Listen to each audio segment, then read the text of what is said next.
¿Qué momento estamos viviendo, don Armando? ¿Qué he estado estudiando? Bueno, acabamos de regresar de Nueva York y estuvimos allá con más de 40 pastores, gracias a Dios, y están muy, pero muy interesados también en todo lo que es la escatología.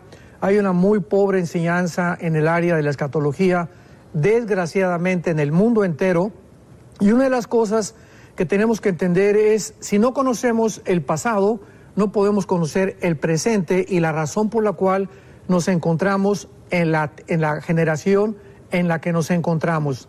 Si nosotros recordamos, o los que han estudiado un poquito acerca de la historia, en el siglo XIX surgió un hombre llamado Carlos Marx, con otro llamado Federico Engels, y escribieron un libro que se llamó El Capital. Ahí estaban ellos postulando una nueva filosofía llamada el comunismo. Bueno, pasaron aproximadamente como 25 o 30 años hasta que después de la Segunda Guerra Mundial, dada la pobreza en la que quedó Alemania y Europa con la Primera Guerra Mundial, y dado que en Rusia los zares rusos, el Nicolás II, que fue el último zar, explotaron completamente a la clase obrera, a la clase trabajadora o al proletariado, como le llamaba Marx, surgió Lenin, un líder ruso que en 1917 inicia la famosa revolución bolchevique, y él lleva a la práctica, Lenin, la filosofía que había Marx y Engels postulado.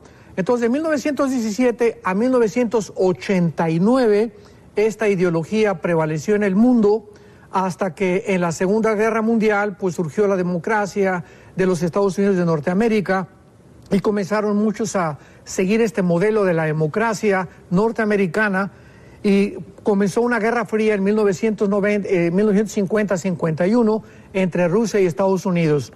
1989, pues Mikhail Gorbachev va al Vaticano y platica con el Papa Juan Pablo II y le explica que ya el comunismo fracasó porque sacaron a Dios y porque se aislaron del capitalismo. Fueron los dos puntos que Gorbachev percibió como el fracaso del comunismo. Y llegamos nosotros al siglo XXI, donde estas ideologías vuelven otra vez a ser desenterradas por la caída también de la democracia. En otras palabras, vivimos una época que es preciosa, el siglo XXI, donde estamos nosotros los cristianos viendo cómo todos los sistemas filosóficos, llámese comunismo, socialismo, democracia, monarquías, etcétera, etcétera, están siendo derrumbadas ante nuestros ojos. ¿Por qué? Porque son ideologías, o sea, conocimientos de ideas de seres humanos, y por lo tanto somos lo suficientemente imperfectos para poder creer que algún sistema de gobierno nos pueda realmente sacar del hoyo o traer un Mesías que pueda cambiar la situación en cualquier nación. Nos encontramos en este punto, y este punto es muy interesante porque es la oportunidad que la Iglesia tiene ahorita de poder enfrentar al mundo y con la Biblia destruir cualquier sistema filosófico que exista y demostrarle al mundo entero de que realmente las evidencias históricas y proféticas de la Biblia son la verdad.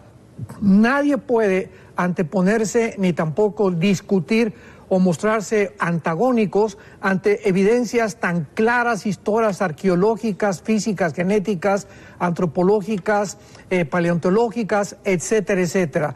Así que es la época en que nos encontramos, y quiero hablar un poco más adelante acerca de precisamente la tensión que hay ahorita. Estamos en el mes de julio del año 2021, que existe ya en Irán y en el Medio Oriente, y por qué hemos llegado a esta tensión que la Biblia profetizó, para también analizar que hay extremos en las profecías donde no cualquier evento relevante se puede relacionar con las profecías, y por qué debemos discernir cuáles son los eventos ahorita en el mundo que tienen relación con la Biblia para no caer en herejías. Bueno, entonces es interesante que vamos a, en primer lugar, a ver algo muy importante, ¿verdad? El error que existe en tratar de relacionar todos los eventos que están sucediendo con profecías bíblicas. Por ejemplo, en el 11 de septiembre del 2001, cuando las Torres Gemelas fueron atacadas por 19 extremistas musulmanes radicales, que estrellaron estos aviones y otros 2 más después en diferentes lugares, se comenzó a interpretar Apocalipsis 18, versículos 9 y 10, que había sido precisamente el ataque y la caída de la Gran Babilonia, porque ahí dice que pues los reyes de la tierra lloraron, hicieron lamentación por la caída de la gran ciudad. Entonces relacionaron el 11 de septiembre del 2001, el ataque a las Torres Gemelas, con Apocalipsis 18. Qué cosa tan tremenda por ignorar que Apocalipsis 18, que habla de la Babilonia comercial, no la religiosa del capítulo 17, va a suceder al final de la tribulación y antes de la venida de Jesucristo. Entonces, cuando tratamos de empujar y cuando queremos acomodar todo lo que pasa a nuestro alrededor y buscando versículos, vamos a caer en muchos errores de escatología. Otro ejemplo, las famosas lunas rojas, que hace poco han comenzado a surgir y que se relacionaron que ya venía el Apocalipsis y que la tribulación.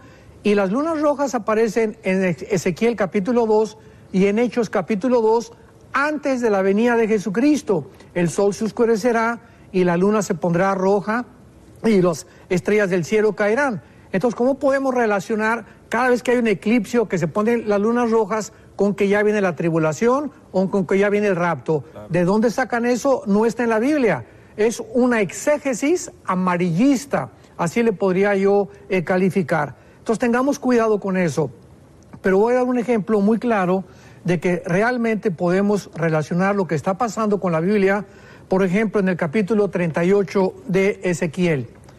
En este capítulo 38 y 39 de Ezequiel, hace 2600 años, se escribieron las siguientes palabras. Me voy a quitar los lentes para leer ahora sí sin lentes. Hijo de hombre, dice el versículo 2, pon tu rostro contra Gog en tierra de Magog. Príncipe soberano de Mesec y de Tubal. Muy bien. Rusia aparece aquí en el capítulo 38 de Ezequiel con el nombre de Magog. ¿Cómo sabemos que es Rusia los magogitas? Simplemente porque los escitas, que fueron los que comenzaron a poblar todo lo que se conoce como la zona de los magogitas y fueron conquistados por los godos, es la zona geográfica donde se encuentra ahorita Rusia. En el siglo XX, la Unión de Repúblicas Socialistas Soviéticas. Entonces, en la Biblia no encontramos muchos nombres como Rusia, como Irán, y lo relacionamos con la zona geográfica donde aparecen. De esta manera no tenemos ninguna duda de que se trate de estas naciones. Por ejemplo, en el versículo 4 de Ezequiel 38 aparecen las naciones que se van a unir a Rusia en estos tiempos en que estamos viviendo para poder atacar e invadir Israel. Versículo 5, Persia. ¿Quién es Persia en la Biblia? En 1935 se le cambió el nombre a Irán, a la República Islámica de Irán.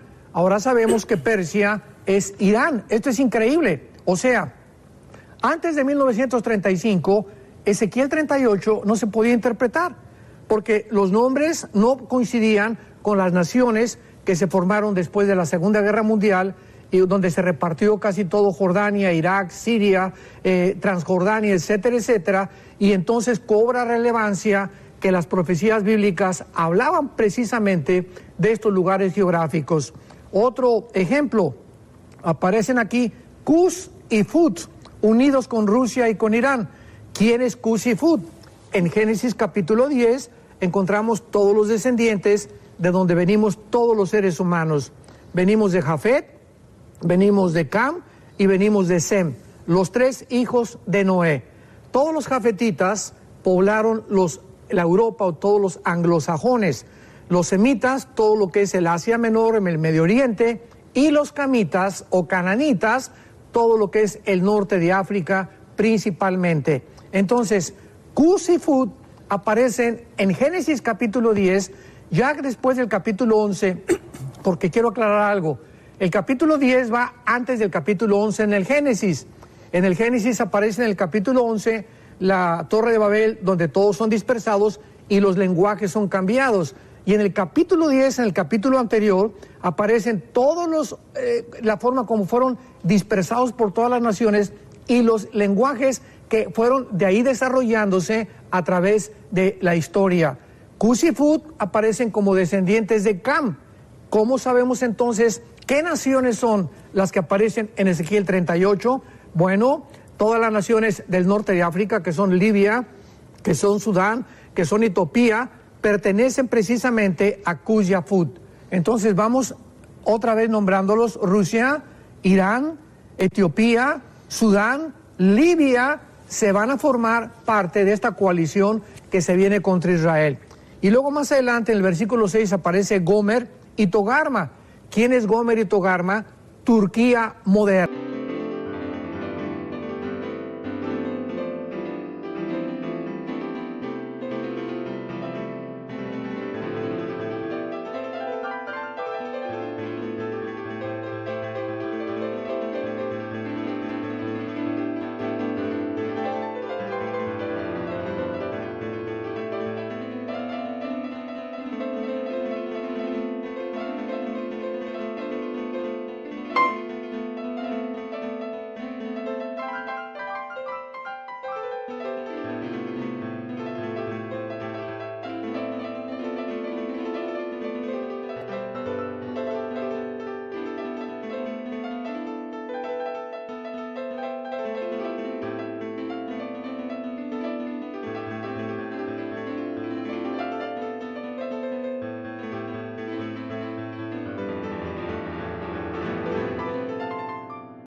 Qué interesante que Turquía no ha podido adherirse ni a la Unión Europea, ni tampoco la quieren todavía los países del Asia Menor. Es como un patito feo, como un huerfanito, que ahorita el presidente Erdogan ya vio la necesidad de no quedarse aislado y se unió a Rusia, hicieron un tratado con Irán y con Siria y con China para formar una coalición económica en el Medio Oriente y de esta manera Turquía ser protegida.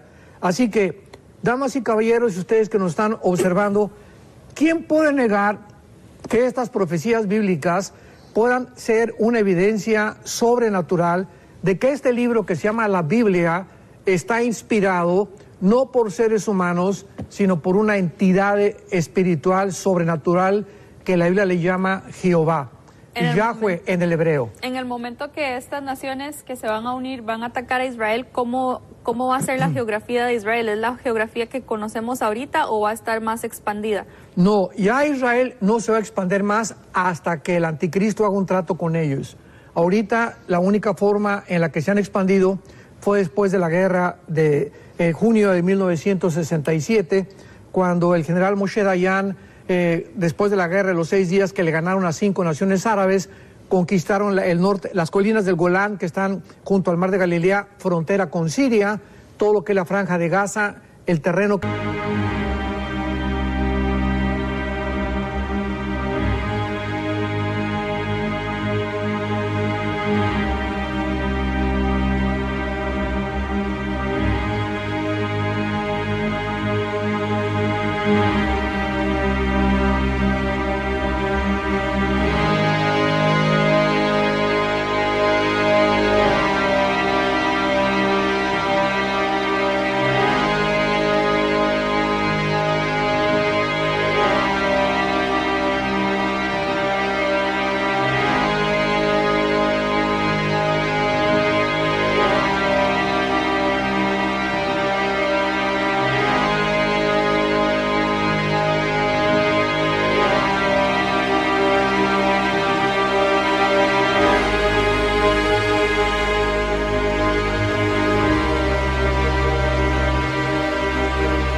Se les dio a los palestinos, que no son palestinos, son árabes, la palabra palestino es de Palestina, que un emperador romano le cambió a Israel por una de sus esposas.